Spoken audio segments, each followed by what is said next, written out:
চলো একটা মজা করা যাক দেখি। এই কত ঠিকানাটা কোথায়? এখানে ডান দিকে। হ্যাঁ, তুমি ঠিকানা দেখাও। আমি এদিকে পাল্টে দিলাম, চেয়ারটা ভাঙা চেয়ার দিলাম।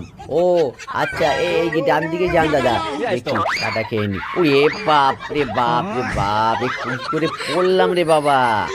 এখানে চেয়ারটা নিয়ে উড়িয়ে দেখো, এই দেখো ভাঙা চেয়ারটা কে আমার পেছনে দিয়েছে। বদমাইশ কোথাকারে, ভাঙা চেয়ারটা আমার ভালো চেয়ারে বসেছিলাম, ভাঙা চেয়ারটাকে দেখি দেখি কে দিল। আর ধরতে পারলে হয়, আর ধরতে পারলে এমন মার মারবো না। হ্যাঁ, আমার চেয়ারটাতে ভাঙা চেয়ারটা দিয়ে দিয়েছে, বদমাইশ কোথাকারে। এবার দেখি দাদা, এই ঠিকানাটা বলুন তো। ও এই ঠিকানা তো ওই ওই পাশে বাঁ দিকে ডান দিকে ঘুরে যাও, ডান দিকে ঘুরে গিয়ে হ্যাঁ ওইখানটা ওই মোড়ের মাথায় পেয়ে যাবে। ঠিক আছে, একটু বসে ব্যাপারটা করে নি। ওরে বাপ রে বাপ, উল্টে পড়লাম রে কি করে। বদমাইশ, ভাঙা চেয়ারটা দিয়েছিস আমার।